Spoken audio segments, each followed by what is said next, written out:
Happy Tuesday, everybody. I am, as usual, running late this morning. Everything happens in the morning.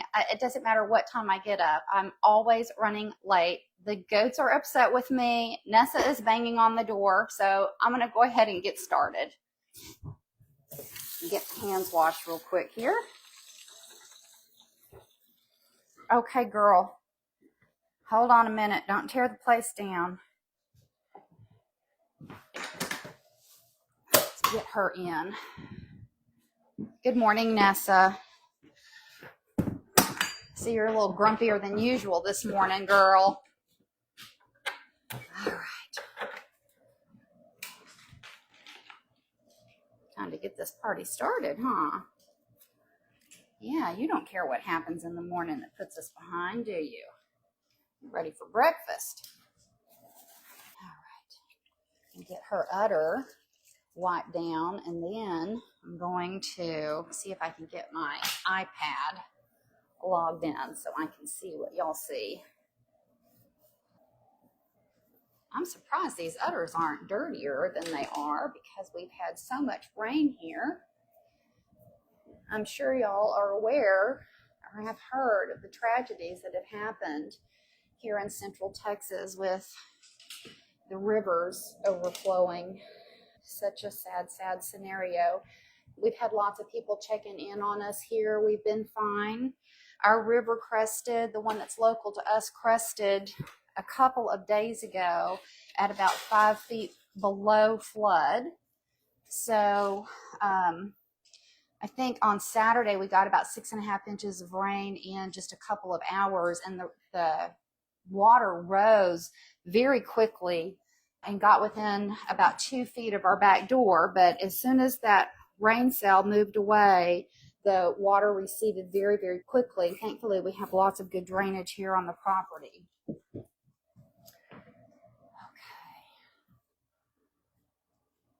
All right. Get her iodine going so that can dwell. I set my timer for a minute. I'm going to leave that on for a minute dwell time. And let me see if I can get logged in here. Let's see here. Is my timer running? Yep. Okay, there it goes. Wasn't able to find that in time. I don't want you dancing up here on the stand, girl. Get her dried off. Oh, I didn't have that switched over there today. We were one step ahead, huh, girl? Yeah, we were one step ahead this morning. I place my inflations from the side. A lot of people do theirs from behind, but because of the way I'm set up in here, it's just easier for me to come in from the side.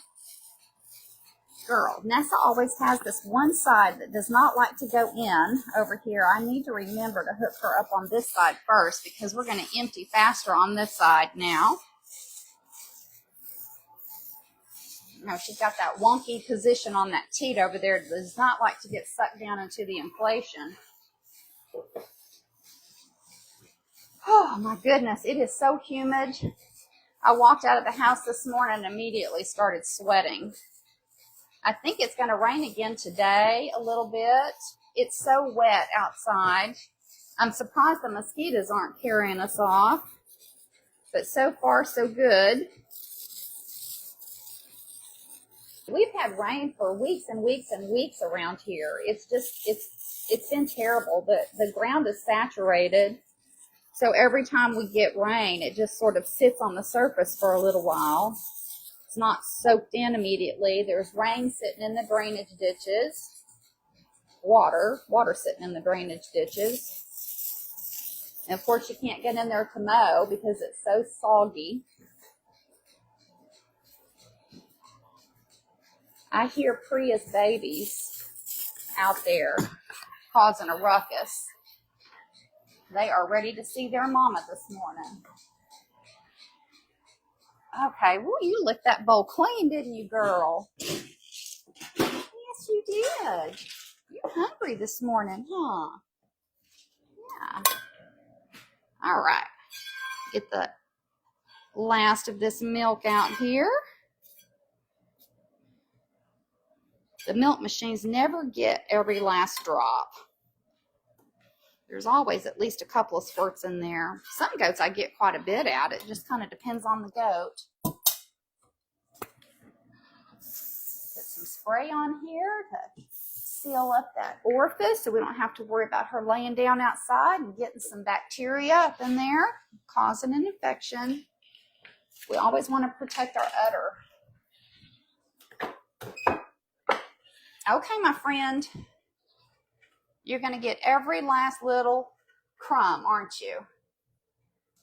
There you go. Good girl. Okay, my friend, out you go. Oh, the guineas are upset about something. They have just been unusually active the past several days. Good morning, Clover. How are you today? Up you go. Oh, no, I didn't have you loaded up, did I? I always use straps on my goats. These are straps that I made because I couldn't find anything that I liked, so I made what I wanted. And the reason I use them is to keep them from accidentally kicking off an inflation while suction is going. I don't want them to damage their teats. But also, if they kick my inflations, they can contaminate them. There's all kinds of goobers up in their hooves from where they've walked around the farm and stepped in who knows what out there, all kinds of animal poop and such. So I want to keep those dirty hooves away from where I'm milking. I always do 3 cleansing squirts. If you don't do cleansing squirts before you start collecting your milk's going to taste icky and it's not going to last long in your refrigerator because there's just a pool of naturally occurring bacteria that accumulates down here in the teat itself. So we want to squirt that milk that's holding on to that higher naturally occurring bacteria count and not put that in the milk that we're going to be drinking. That's a mistake that a lot of people make. They don't realize how important it is to squirt that milk that's been sitting down there completely out and discard it. Okay. Set a minute here, and I'm going to try once again to get on here. Let's see here. Here we go. I'm going to turn this volume down so y'all don't hear it echo. Okay, there is our minute. Let me load her up with a little bit more food so she doesn't start dancing. Is that good? You're hungry this morning, huh, girl? Yeah. All right, I'm going to dry this iodine off completely. You always want to make sure that everything is completely dry before you start milking and actually in between the steps. So when I am cleansing the udder area, I'm squeezing the bulk of the water, and I just use warm water and a microfiber cloth. I'm squeezing the bulk of that water out so that my cloth is just damp because we don't want moisture running down this udder and contaminating the area that we're going to be making contact with to milk the goat. Moisture mobilizes bacteria, so it's really important that everything is dry. We want to dry all of our iodine. Everything needs whatever teat treatment that you're using pre-dip. You want to make sure that it's completely dry before you start milking. And I wanted to actually kind of talk about the intention of the things that we do when we're prepping the udder. We go through motions that we're told to do or we feel that are important to do, but it's important that we think about what the goal of those motions are. I sometimes, see other people's milking process, and I I guess like anybody does, I have a tendency to either learn something from it or see something that I would do differently. And one of the things that I see are people that are washing an udder with a soaping wet rag, and there's just moisture running. We want to make sure that we don't have moisture running from this dirtier area up here, especially if there's hair and stuff that can hold on to bacteria, that's running and dripping down to the area that we want to be clean.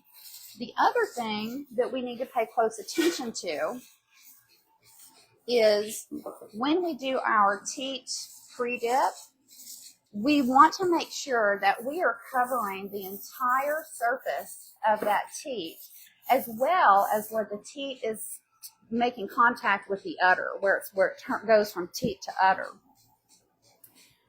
Just, putting some on and not checking to make sure every surface is covered really kind of defeats the purpose. You want the entire surface to have your iodine or whatever pre-treatment that you're using. You want the entire surface covered in that so that it can dwell and it can take care of any of that bacteria there that we're wanting to get rid of. So just going through the motion is one thing, but making sure that you are achieving the goal that motion is intended to achieve is really an important step. I became really aware of those things when I was going through my approval process with Rami, which was a several-month journey for me. Part of it is creating documents for how you do things. And when I was working on my standard sanitary operating procedure, you go through and basically write down every single step that you do and how you do it. And it was a great exercise because I learned so much about what I was doing. I really thought about why I was doing those things. I was able to kind of cut some things out that weren't necessary for me. And I had to add some things. I had to change some things up. I actually started testing my milk for coliforms and general bacteria, standard bacteria counts, before I started the process with Rami.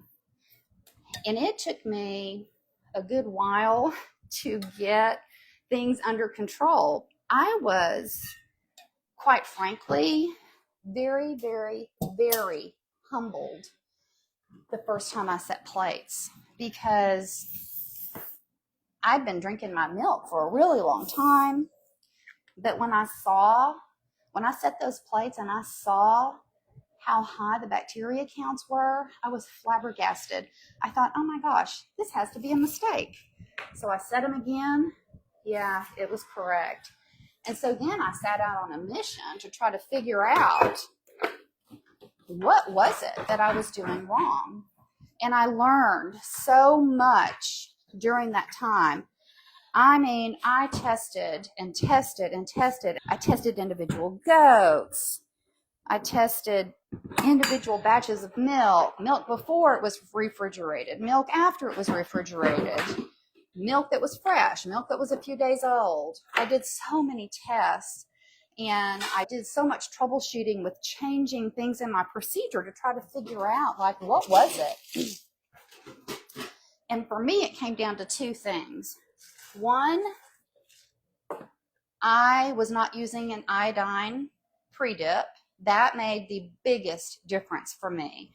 I was using a dairy wipe, and it just was not getting the job done for me.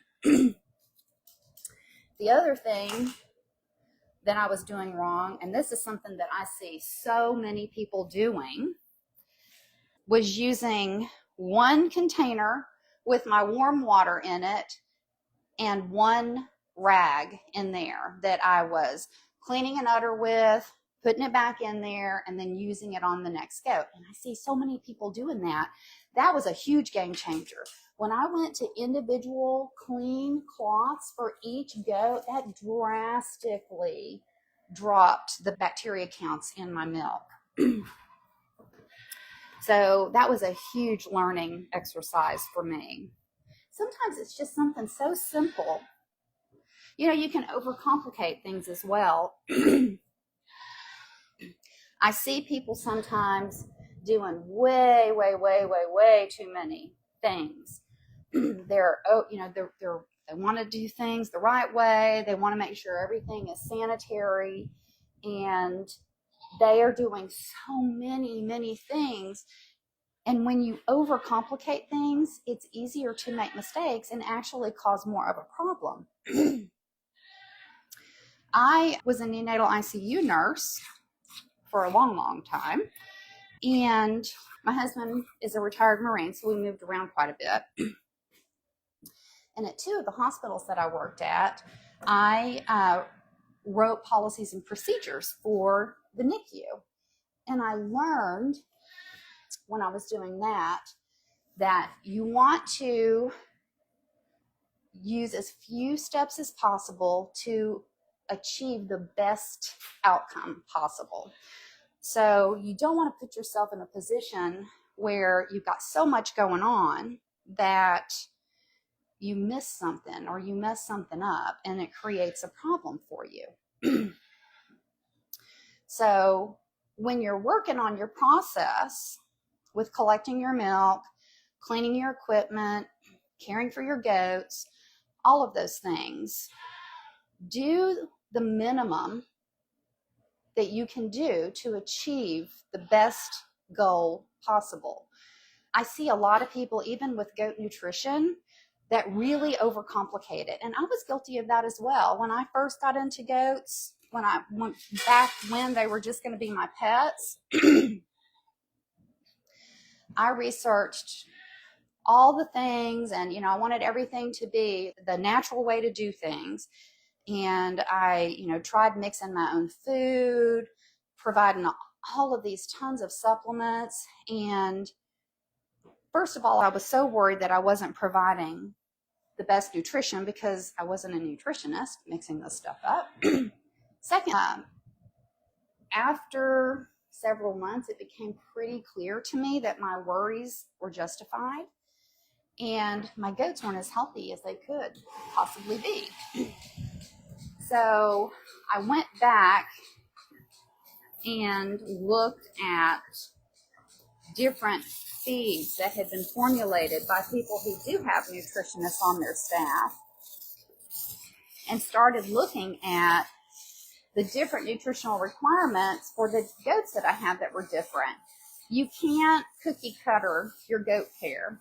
If you have, 3 pet goats that are all castrated boys, you can pretty much cookie cutter that because they pretty much have the same needs.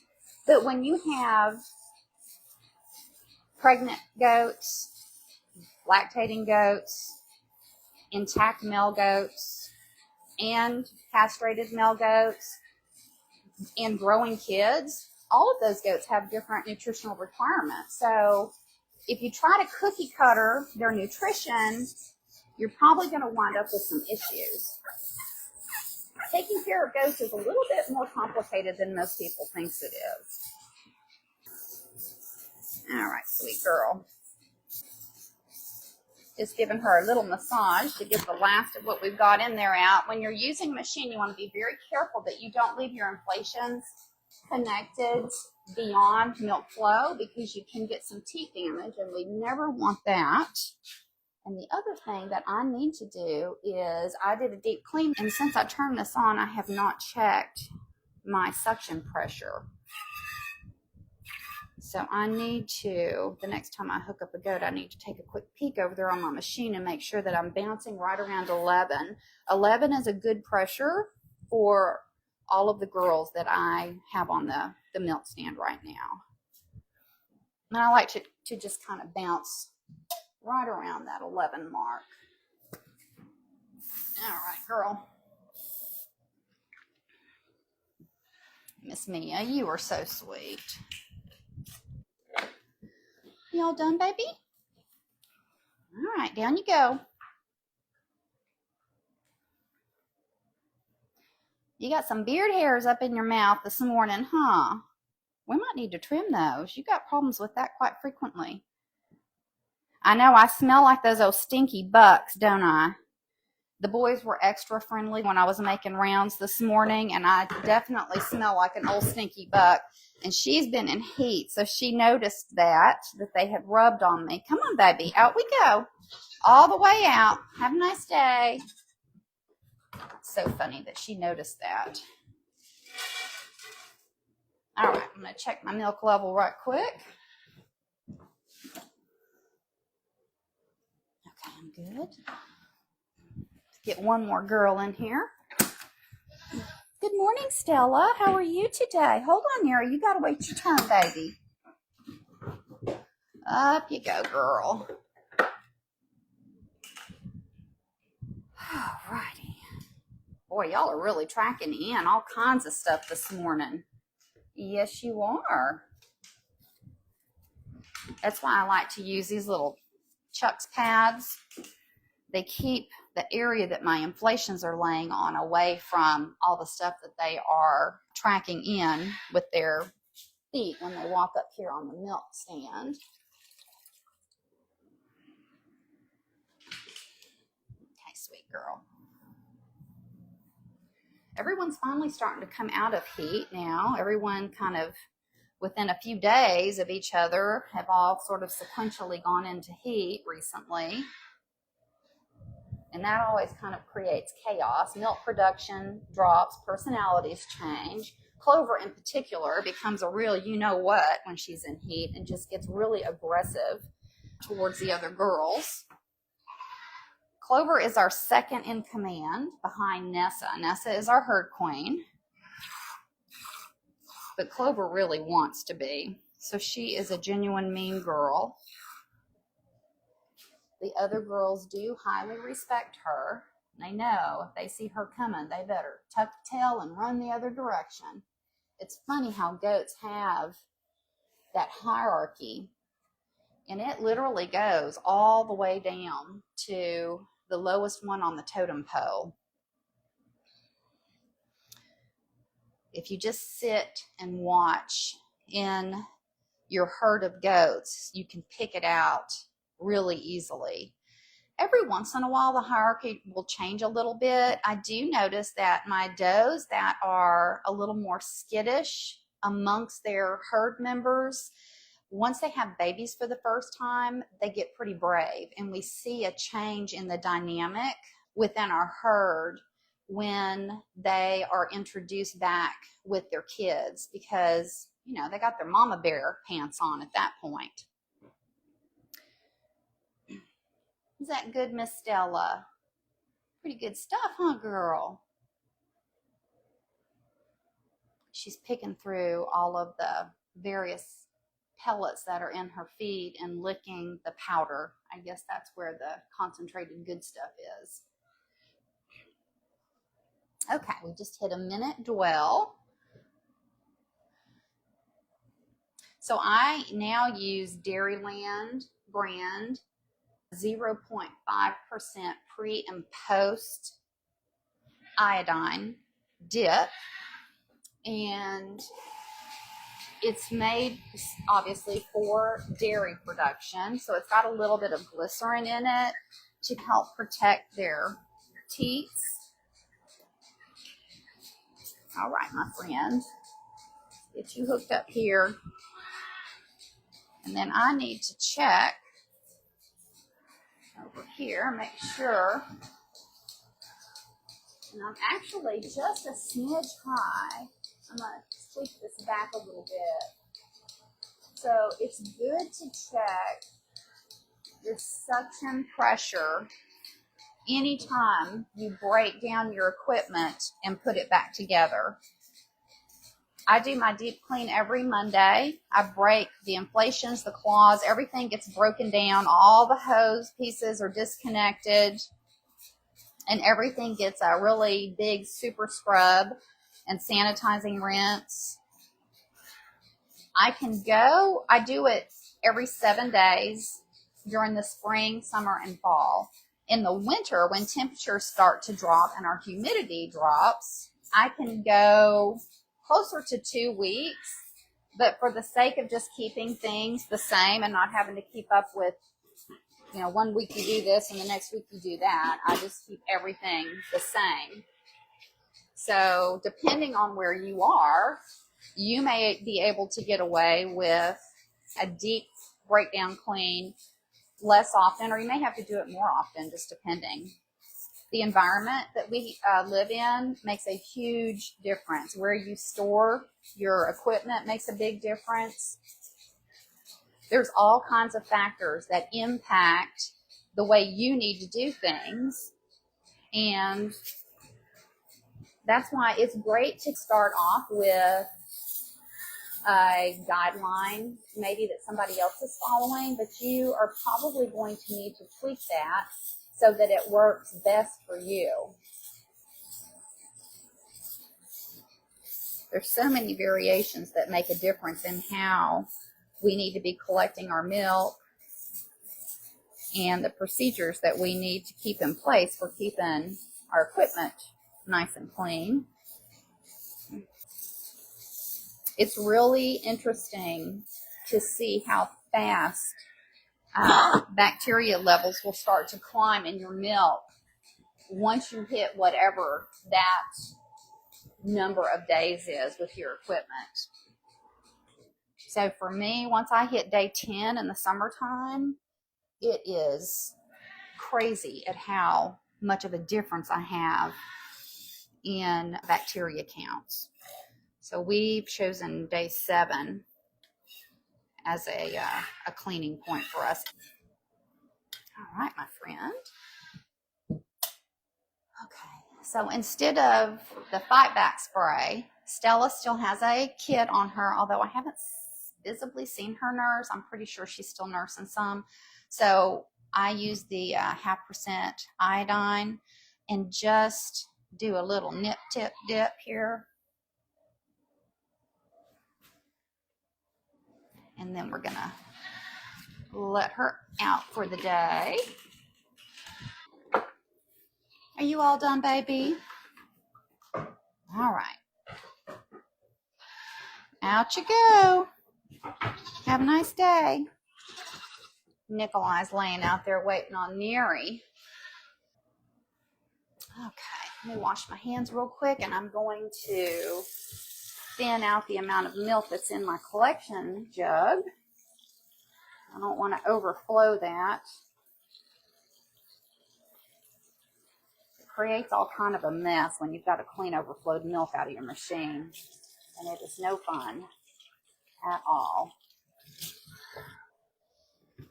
I do collect my milk into an ice bath.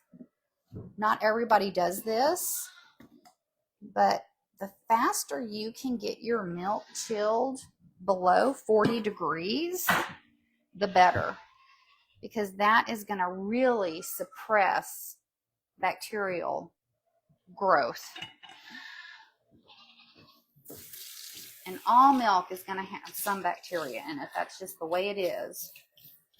Not all bacteria is bad. There's lots and lots of good bacteria, but we can't tell the difference. So it's important to halt bacterial growth. Okay, let's get this in here. So the fewer the bacteria that you have in your milk, the longer it's going to last. Your milk should last 10 to 14 days tasting just like it was milked. It should stay nice and fresh, have that really yummy, fresh flavor. It should not be goaty tasting. If you have goaty tasting milk, you need to look at your process. Goat milk should not taste goaty. If your milk is salty tasting, you need to evaluate your dose, because somebody could have a subclinical mastitis. So you should do an evaluation to see where is that salty tasting milk coming from. Go, got that done. Hi, Priya. How are you today? Come on in. Morning. All right, girl. Oh, I hear Priya's babies out there. Whoop, I forgot a step, didn't I? I hear Priya's babies out there. They are not happy. Do you hear your babies? Do you hear your babies out there, girl? They are calling you. I have got to work on my straps. My Velcro is starting to fail. And how old are these straps? Probably 4 years old, maybe. So they are ready for a refresh on the Velcro. You'll notice when I am wiping down this udder that I'm not going all up in here. I'm basically cleaning the area that my inflations are going to have contact with. Not everybody even does this step. Some people use a dry rag and just knock off any visible debris and just depend on a good sanitizing pre-dip. But I see the dirt that comes off on these white cloths, so it's something that I feel is an important step. But like I said, if you're doing it, you need to make sure that it's dry before you move on to the next step. Ooh, girl, your babies are out of control out there. She doesn't care. She's just eating her breakfast. You hear those kiddos screaming? They're ready to see you. They want a morning snack. They're well beyond old enough to be weaned. But we leave the kids with the mamas during the day until they go to another home. Since we only milk once a day, it really kind of helps keep milk production up if they have a kid that's nursing during the day. We do notice when that last kid leaves a drop in the production that we get in the mornings. Eventually, I'm going to go to twice a day milking. It would really increase the amount of milk that we get. But right now, it's just too time consuming. I just can't do it and take care of the farm because Dennis is working full time. So, and it's nice to be able to, you know, go to town for dinner when he's home, or you know, do something like that in the evenings. Have a little break. We all need to treat ourselves sometimes, right? Goodness, that is all kinds of drama. I see you out there, Piran. I see you. They are just squawking like crazy out there. Free is one of our tallest goats, so the inflations actually kind of came naturally on her instead of having to be propped up. This is Freya's baby. This is her first year in milk, her first time as a mama. Freya was our all-time best producer and the goat with the highest natural parasite resistance, which is a great combination to have. That's kind of like an elite athlete that has two specialties that they're elite at, because both of those things take a lot out on the goat. And usually one is sort of compromised for the other to be superior.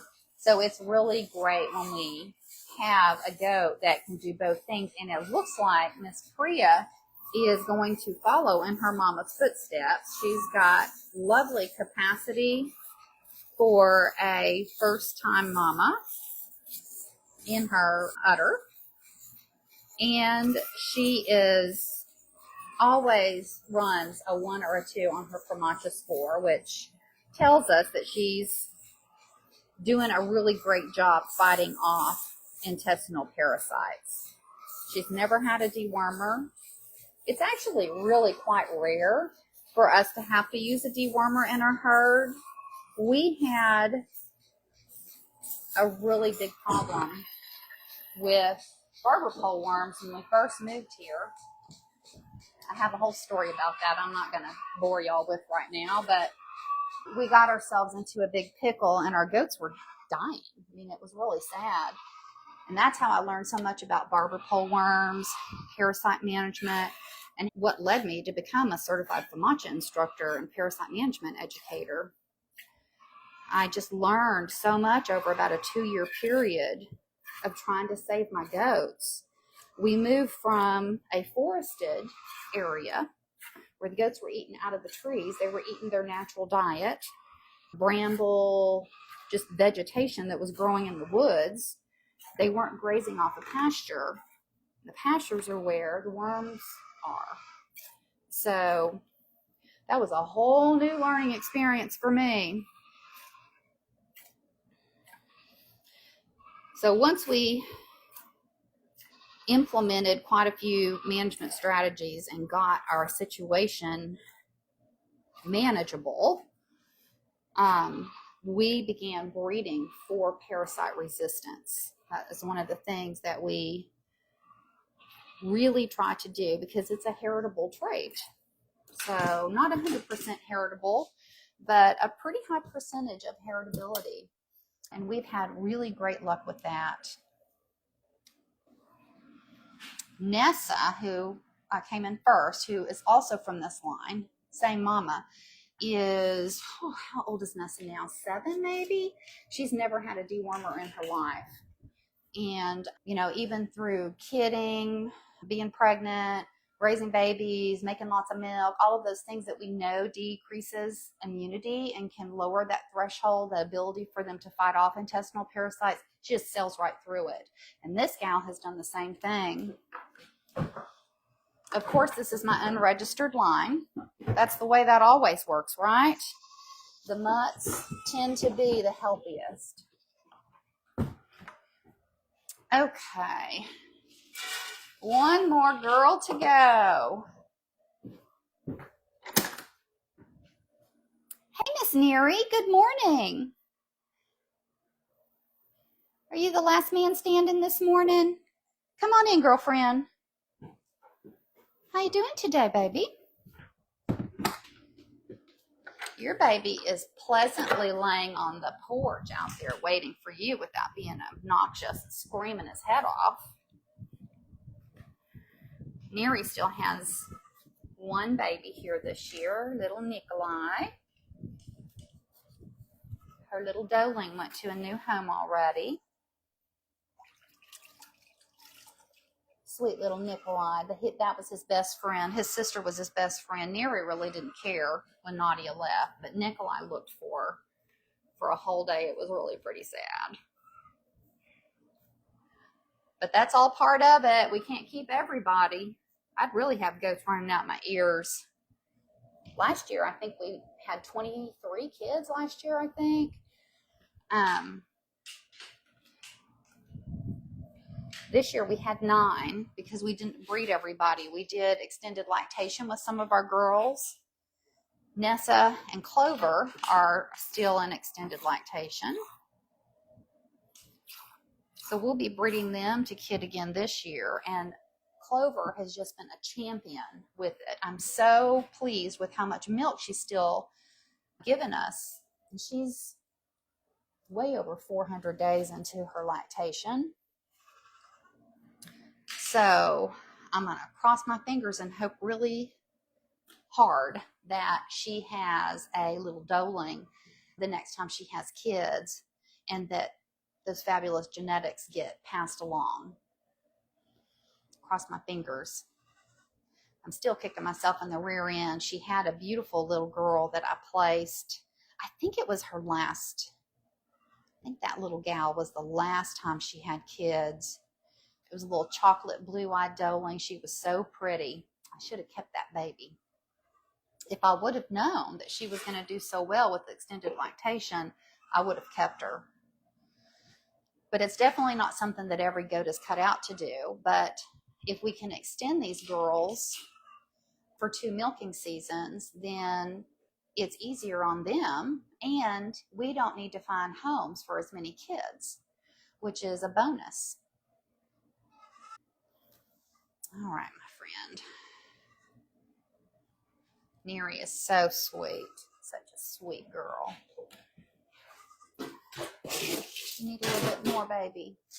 You're actually getting kind of fat. I'm going to have to slow down what I'm giving you on the milk stand, girl.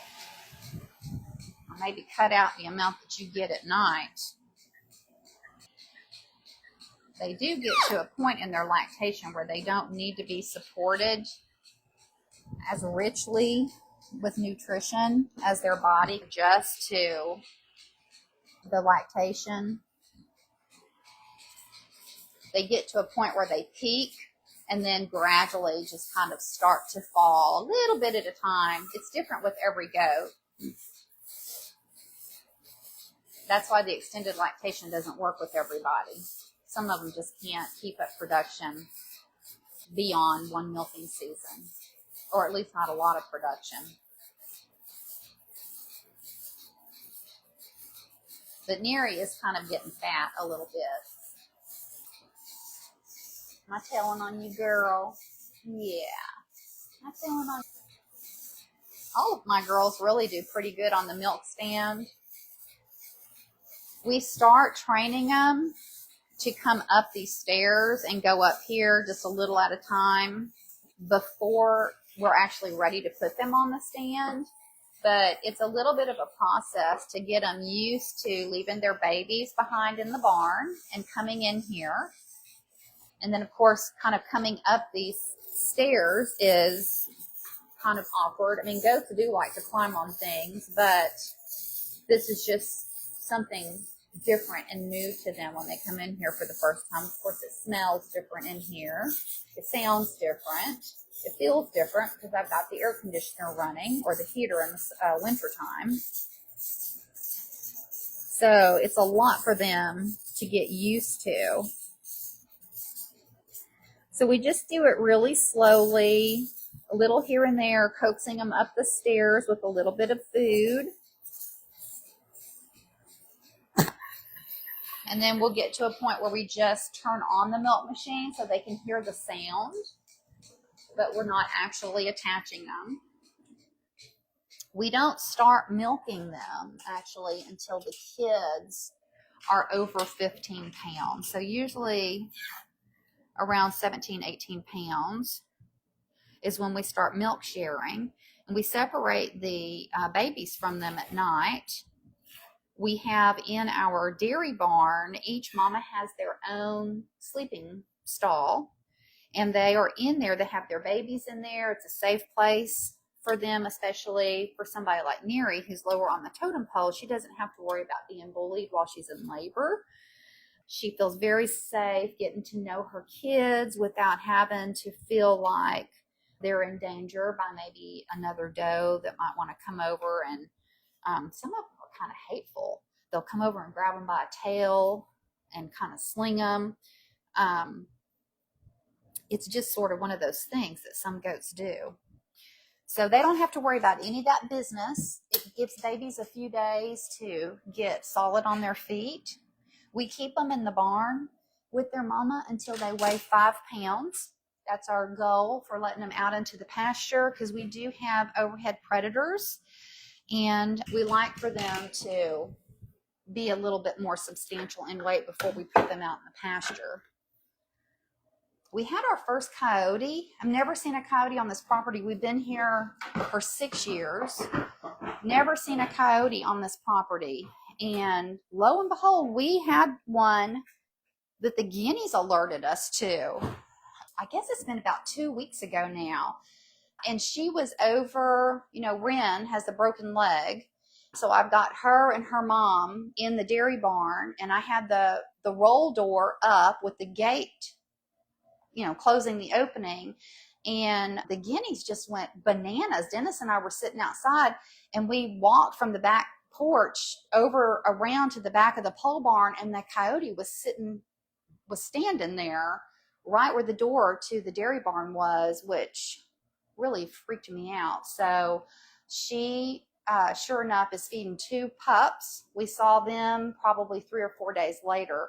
She's gone through 15 of my chickens. I had to lock all my chickens up. They're not happy about that. They're out now, but only in the chicken yard. We've restricted their access to full range on the farm for now. But yeah, that was really creepy to come around the corner and see a coyote eyeballing inside my dairy barn. And I haven't seen her now that we've locked the birds up. I haven't seen her for a while. So we took her food source away. So hopefully she's found something else to feed her babies. So anyway, we are all done for the day. If anyone has questions about anything that I talked about here today, about milk collection, if you're just getting started and kind of wondering, have questions about it, if you've been milking for a while and you're having some problems, maybe your milk is tasting funny or isn't lasting very long in your refrigerator, feel free to drop a comment and I'll do my best to answer your questions and get back to y'all. Y'all have a really happy Tuesday.